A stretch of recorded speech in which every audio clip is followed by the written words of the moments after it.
What's up, everybody? Welcome to this week's edition of Ask Shane Anything, where myself, Shane Satterfield, answers your questions about whatever you want. I seriously will answer any question. However, for the most part, you guys do ask me about video games, which is totally cool.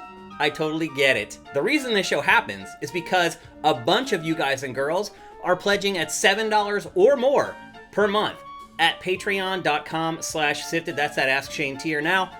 For just $5 a month, you get all our content early. It'd be awesome if you could head over there and check it out and maybe give us a pledge. That would be sweet. If not, that's totally cool. We still give all our content away for free eventually after a delay for our patrons, and we appreciate our patrons very, very much. Mostly because they ask amazing questions, and we have another great round of them today. Let's get to them. All right, our first question in this week's episode is a tag team effort from Mermelson and What is Delicious? I have about 3,000 plus hours in Rocket League, and I think the core mechanics in the game are perfect. I remember you also like to play from time to time. Rocket League's player base has been stagnant for a long time. What kind of changes do you think Rocket League should make to reinvigorate interest in the game? To extend the question, what do you think big esports games should do to grow the audience and player counts? And then finally, and this is from What is Delicious, what game do you think you have the most time in? Well, Mermelson, you have a great memory, because you're right. I have mentioned before that I play Rocket League, and I still play Rocket League. In fact, I think I've found that Rocket League is like my wind down game every day. I mean, I work from like 7:30 a.m. until like 8:30 or 9 o'clock at night. And then, I'll have dinner with the wife and late dinner. And then after that, like when I'm ready to kind of wind things down and get ready to chill, I'll play a game or two of Rocket League. I honestly don't know how many hours I have in that game, but it's a lot. Because I've been playing it for, I don't know, a decade at this point. How long has it been out? I've been playing since it launched. And I'll admit, like if you go and check out the game eval for Rocket League, I didn't like it when it first launched, like at all. And I'll be honest with you, I have plenty of complaints about the game. Now here's the thing, like I really like the core concept of the game. I like sports.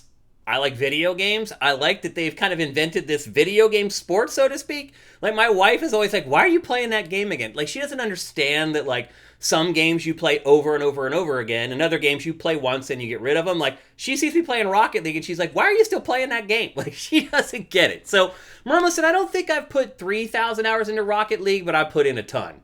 And I guess the things that I would say after many, many hours, too many hours of playing Rocket League is that my biggest complaint with it is, and at this point, maybe you're the same as me, like I'm as good playing the game in reverse, backwards, as I am playing it forwards. So I don't have to like do a circle. I just put it in reverse and I can take shots and I can pass in reverse. Now, my big issue with that is that in reverse, you can't go as fast, you can't go turbo in reverse. So my idea for improving Rocket League is actually to get rid of the cars and create some kind of new vehicle that you're in that works the same whether you're going forward or you're going backwards. And maybe even like side to side. Like there is an opening here for somebody to come in and eat Rocket League's lunch, because you're right, it is very stagnant. Like they try to mix it up. I think the latest thing is like they had four versus four quads or whatever in Rocket League. That's not going to grow the audience. You're right. It needs something different. It needs to change. And that is the one thing I would change the most. Like flying seems to be this thing that separates the good players from the great players. But I'll just be honest with you. I hate flying. Like I do it every once in a while, but I hate flying because nobody can do it and everybody tries it. So it's like I'm in a ranked game and you see this idiot take off and miss the ball by like 20 yards and the other team scores. It's like, look, man, I get it. You're trying to learn how to fly. Do that in unranked. When I put that in messages, I'll just type in learn to fly in unranked. Oh, that person is just going to mash me for the rest of the game. They won't leave me. I'll just leave the game. So the community in Rocket League also not so great. I mean, I don't know how you keep people from quitting. But that's my other big gripe with Rocket League is how many games are wasted with people just quitting. Like once you go down like a goal or two, you can score 2 goals in like 10 seconds in that game. But if somebody's down 2 goals with like 2 minutes left, they want to quit. And then if you don't agree to quit, they will just quit and ruin the whole game. And then you get charged with the loss. Again, I've been playing Rocket League for a long time. I could actually go on and on and on about things that I would change about Rocket League to make it better and more competitive. But the biggest one to me is the vehicles. They need to work the same way going forward as they do backwards. If you start paying attention, the really good Rocket League players can play just as good in reverse as they can going forward, and I'm one of those people. So I would like to see the game be designed for that. Now, I get that, like, the vehicles are where all their cosmetics, you can do that with another vehicle that you invent yourself. So I'm sure there'll be pushback. People will be like, I like the buggies, I like the vehicles in Rocket League. Well, then you probably are just playing it casually. So for me, competitive games need to cater to the people who are really competitive. And that goes to the core of what you were talking about with esports. How do you grow that audience? Well, here's the thing. If you follow what I'm saying, it'll never happen. I'm saying you need to send the game further down the rabbit hole to appeal to the really good players. But I would argue, if you want a game that's wrapped up in esports to become more popular with the average person, you should probably simplify the game and make it way more easy. But I think the reason people like to watch esports is because they like to watch people doing stuff that they can't do. And I think it's the same thing with regular sports. Basketball, watching somebody do a 360 windmill dunk. I'll never be able to do that. I've never been able to do that. It's awesome watching it. Watching Saquon Barkley jump up backwards and like jump over a player. I'll never do that. And I think that's the appeal of esports too, is watching somebody just wreck shop in Rocket League, knowing that your mind would just be twisted into knots trying to manage the situation that they just dominated. So while I think the dumbing down of it will probably help with the audience and get the audience playing more, I think really if you want audiences to really come and watch the competitions, the people playing the game need to be way better than them. Otherwise, why do you watch, right? Now to the final question from What is Delicious? What game have I played the most? So if you're talking about a franchise, it's definitely Call of Duty because it comes out every year. And every year I'll spend a couple hundred hours playing the multiplayer. Now I can't say that there's one Call of Duty that I played the most in my life. That one Call of Duty was the one game that I played the most because they come out every year. But if you add up every year and all the hours that I've played each entry in Call of Duty, my guess is Call of Duty is the franchise that I've played the most. Now, a single game that I've played the most, that's probably Star Siege Tribes. I started playing that back in like 1998, and I played it hardcore until probably 2003. And I mean hardcore, like, you know, getting home from work and playing for a couple hours pretty much every night for years and years straight. So I would say that's probably the one game that I spent the most hours on, other than maybe Battlefield 2.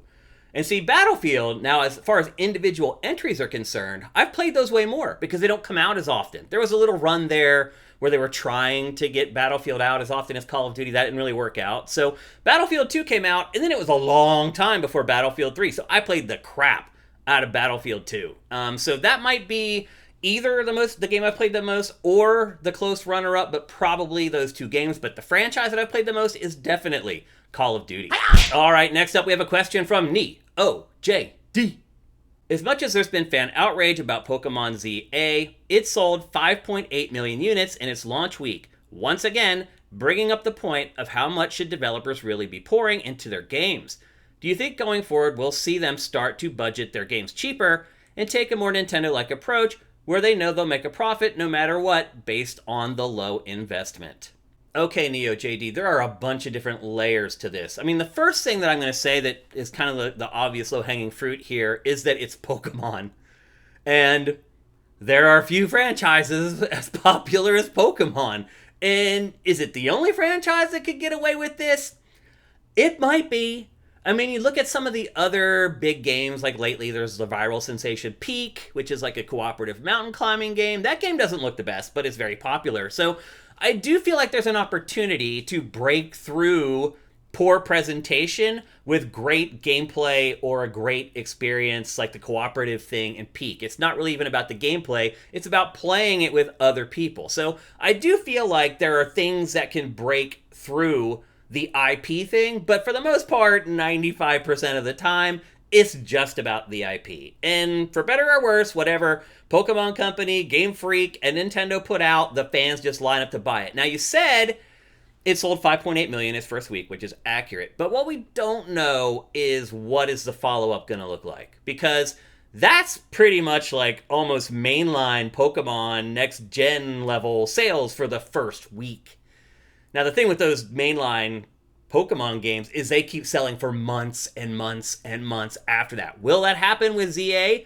We'll have to wait and see. So maybe this question is being asked a little bit early, but still, I think the sentiment here is still relevant. So now you're asking, like, will developers look at that and say, you know what, maybe we're spending too much time and money on the graphics and we just need to focus on the core concepts. Now, I would argue no matter what, that's a great idea. To have developers focusing more on the gameplay and the experience than the graphics. Because a beautiful game that sucks to play is a crappy game that nobody wants to play. And graphics don't matter that much when it comes down to it. What happens is, when you have a game that's fun to play and is a great experience, when it has great graphics, that's the icing on the cake. That's what really puts games over the top so that they really, really sell. So as far as going forward, I think most developers are going to say, we're not Pokemon. And we can't just count on these tens of millions of fans lining up to buy our game regardless of how good or bad it is. So I do not think that this will change the behavior of other developers all that much, because Nintendo and Game Freak and Pokemon Company are in a very unique position. Now, I do think it might inspire some developers to say, you know what, like, maybe we need to shift our focus a little bit more towards the gameplay and the experience instead of the visuals. There may be subtle shifts like that, but I don't think it's just going to make them go, you know what, graphics don't matter anymore. All bets are off. Now we can build a game in 3 months and put it on the market and it's going to do gangbusters. I don't think that's going to happen. So I guess ultimately, like every industry, it's a case-by-case basis. You could come up with a unique concept that no one's ever seen before, and it could be the ugliest game ever known to man, and it could still sell. Or you could create a game that's very rote, very stereotypical, that has gorgeous graphics, and it could also bomb. So I think the problem here is that generally, usually, not with Pokemon, but with usual games, they need some kind of a spark. They need something that sets them apart, that makes people talk about them and says, hey, this is why this is different from the other things. I think that's what you need to be searching for. And if that's visually, with your presentation, or with your gameplay, or with the community elements in your game, any of those things can put your game over the top ultimately. Okay, our last question for this week's episode comes from Shadowist. Hello, Shane. Hello, Shadowist. Do you ever get stuck in games you are reviewing? How do you proceed when that happens? I'm thinking especially of games you play before their release dates, when I'm guessing that the solution is not yet available online. That's a great question, Shadowist, and one that I can't believe no one has ever asked me on Ask Shane Anything before. It's a problem. It definitely is a problem. Back in the day, I wouldn't say the day, but like even like 10 years ago, there used to be this Facebook group that the reviews editor at Polygon set up. And he just invited all the games journalists to it. And we could go into that group. And if somebody would get stuck, they could put a message in there and say, hey, I'm having trouble getting through this. Anybody have any tips or whatever? And people were very cool about it, because we've all been in that position before where you're just like, man, I can't figure this out. I'm on a deadline. Like, I'm freaking out. And sometimes it's this cycle where not being able to figure it out puts your mind into a tailspin, making it harder for you to figure it out. I can't tell you how many times I've been stuck in a game, been very frustrated. Felt like I had tried everything to solve a puzzle or get through a section, and I get so frustrated that I just give up and walk away and then go get dinner or go do something, and then I come back and I get through it right then. Like, I have this new mindset, this new way of looking at things after a couple hours later, and I just get it right away. So that stuff happens sometimes, but I have gotten stuck a bunch of times. Like, I can't remember if it was which Metroid Prime it was, but I was really stuck, and I think it was like 2 weeks before the game came out, and I could not figure out what to do. It is a Metroid Prime game, so I had spent, I don't know, like 3 hours going back all the way through all the different places, looking at the map for over and over, trying to find the one door that needed to be up. I could not figure it out, and I was losing my mind. And I was friends with Mark McDonald at the time. You guys may know him. He worked at EGM. He worked at GameVideos.com and a bunch of other places. And now he runs a translation business in Japan. But anyway, I reached out to him and I was like, hey, I'm stuck on this part here, blah, blah, blah. Explain it to me. He's like, oh, I was stuck there too. I was like, thank God I'm not the only one. And he's like, somebody over at blah, blah, blah told me how to get through it. And there was a room in there where the floor was made out of ice. And you had to shoot rockets into the floor to explode the floor and drop down. And I was like, thank you. So I was stuck on that for like 2 days. And when you're on a deadline, you're freaking out, particularly when you're working on video. Like, I have to capture all the footage. We have to edit this together. I'm not just writing the review before we have to put it up. So stuff like that happens a lot. You used to be able to reach out to journalists. That Facebook group has since disappeared. It is gone. So there is really no resource to go to anymore, and it can be infuriating. So this just happened to me recently with Silent Hill F. There was a puzzle where you have to put a bunch of stuff on these pedestals, and it was like 5 or 6 things. I started doing the math. I'm like, well, if I just, try to go through the process of elimination, it's like 100 and some possibilities. But that's how I solved it ultimately. Like, the clues weren't helping. I just ended up using everything on everything until it worked. And that's what you have to do sometimes. Sometimes you have to turn your brain off and just be like, okay, I could sit here for the next 30 minutes, or I could follow this process of elimination to try and figure it out. But I'm not going to sugarcoat it. It can be very frustrating, and it just happens all the time. Like, there are tons of games that have a lot of puzzles where, you don't have the time to sit there and spend an hour and a half on a freaking puzzle, and you freak out, and again, your mind starts spiraling, which doesn't help you figure it out. So it is a problem. There's no doubt about it. There have been some games where I didn't get as far as I wanted to in them before I talked about them on Game Face because of something like that, getting stuck. Sometimes Matt is also playing early code, and that helps. Both of us can go back and forth and share stuff. And I do have friends who are journalists, but a lot of them at this point don't really do this work anymore. Like, they are just managers now, and they don't actually work. They just kind of manage all the people who are doing the work. So I can't reach out to them anymore and be like, hey, I'm stuck here, here, and here, because they're not playing the games. A lot of them don't play the games until they come out now. So it's tough. There's no doubt about it. It's something that you got to learn to deal with as you work in the industry. And the other thing, too, is that as you've played games for years and years and years, it becomes more and more rare that you get stumped. And usually when you do get stumped, it's something that the designer did to make the level design stupid, or the puzzle stupid, or there was no learning on the part of the player building up to that moment. Like, a lot of times really good, well-designed games will create these steps that you go through, so when you get to that tough puzzle, you have all the things in your mind already to solve it. Some games don't do that, and that's also where you can get stuck.